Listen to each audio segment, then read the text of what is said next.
안녕하세요. 키즈스피치 마르지 이지은 대표 원장입니다. 이제 새 학년, 새 학기가 시작이 되면 많은 학교에서 가장 첫 번째로 하는 행사가 있습니다. 바로 전교회장 선거, 그리고 학급 임원 선거인데요.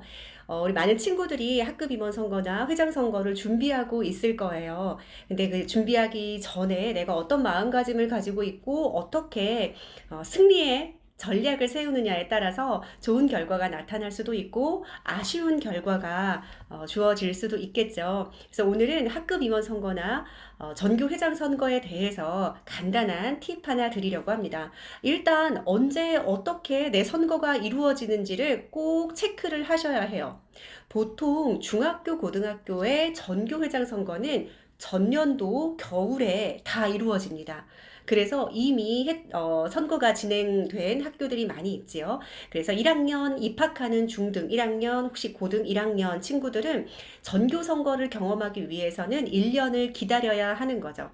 그래서 보통은 중학교 1학년, 고등학교 1학년 친구들은 입학한 후에는 전교 선거가 아니라 학급 회장 선거, 부회장 선거, 혹은 방송반, 선도부, 생활반 등등에 대해서 임원직을 뽑을 때 거기에 도전을 하실 수가 있습니다. 그런데 초등학교는 조금 다릅니다. 초등학생들은 새 학기에 전교회장 선거와 학급 임원 선거를 동시에 진행하는 학교들이 많습니다. 그래서 보통은 초등학교 친구들 중에서는 5학년 올라가는 친구들, 그리고 초등 6학년 올라가는 친구들에게는 전교 임원 선거에 출마할 수 있는 자격이 주어지고요. 그리고 보통 3학년, 4학년, 5학년, 6학년 올라가는 친구들은 학급 임원 선거에 도전할 수 있습니다.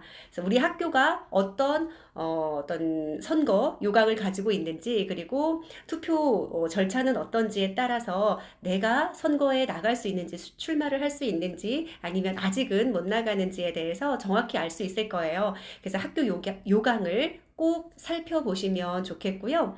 만약에 내가 초등학교 전교회장 선거에 출마하고 싶다라고 하면 가장 먼저 생각을 해야 될 것이 우리 학교와 어울리는 공약입니다.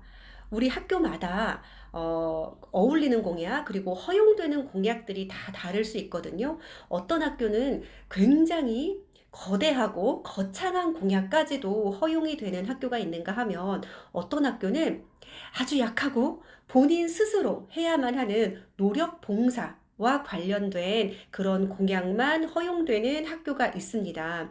그거에 따라서 내가 어떤 공약을 만들어서 좀 추진을 할지, 그리고 구체적인 계획을 어떻게 세울지를 결정하고 공약을 선정하는 것부터가 전교 임원 선거의 시작입니다.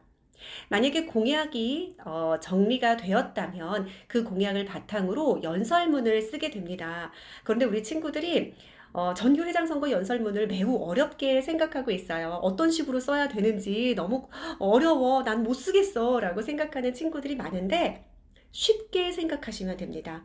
내가 친구들에게 혹은 후배들에게 혹은 선배들에게 어떤 이야기로 마음을 흔들 것이냐, 그래서 쉽게 내 이야기를 진솔하게 써내려가면 거기에 플러스로 요즘에 조금 유행하는 말, 혹은 요즘 우리 친구들이 좀 호기심을 느낄 만한 어떤 컨셉 등을 덧붙여서 섞어서 잘 조정해서 연설문을 멋지게 만들면 됩니다. 궁금하면 오세요. 자, 그리고 연설문이 완성이 되었다면 그 다음에는 맹렬한 연습이 필요합니다. 뭐 때로는 우리 친구들이 그래요. 우리 학교는요, 원고를 보고 읽어도 된대요. 그래서 안 외워도 된대요. 라고 말씀을 하시는데 절대 아니에요. 학교에서 아무리 보고해도 된다, 페이퍼 가지고 나와도 된다 라고 얘기는 하지만 우리 친구들은 반드시 암기를 하셔야 합니다. 암기가 왜 중요하냐면 선거의 유권자, 나를 뽑아주는 친구들 있잖아요. 이 친구들은 내가 얼마나 열심히 이 선거를 준비했는지에 따라서 표가 왔다 갔다 해요. 그래서 내가 종이를 보고 막 읽고 내 머리만 보이는 거예요. 그럴 경우에는 친구들, 유권자들이 나에 대해서 저 친구는 성실하지 않을 수도 있어. 혹은 저 친구는 진심이 아닌가 봐. 아니, 저 친구는 누가 써준 거를 지금 읽고 있어. 라고 오해를 할 수 있어요. 그래서 원고가 완성이 되었다면 반드시 암기를 하셔야 합니다. 암기를 할 때 중요한 게 있어요. 그냥 줄줄줄줄줄줄줄 외워서 머릿속에 집어넣는 것이 아니라 어느 부분은 강조를 해야 되고 어느 부분은 손짓을 넣어야 되고 어느 부분은 연기 톤으로 해야 되고 어느 부분은 씩씩하게 외치는 톤으로 해야 된다. 이런 여러 가지 원고 컨셉에 맞게 내가 적절한 요소를 집어넣어서 암기를 하시는 거예요. 그냥 암기하면 안 돼요. 지금까지 제가 말씀드린 선거 팁 꼭 기억하셨다가 여러분이 원하는 자리에 꼭 당선되시기를 바라겠습니다. 어려우면 오세요. 화이팅!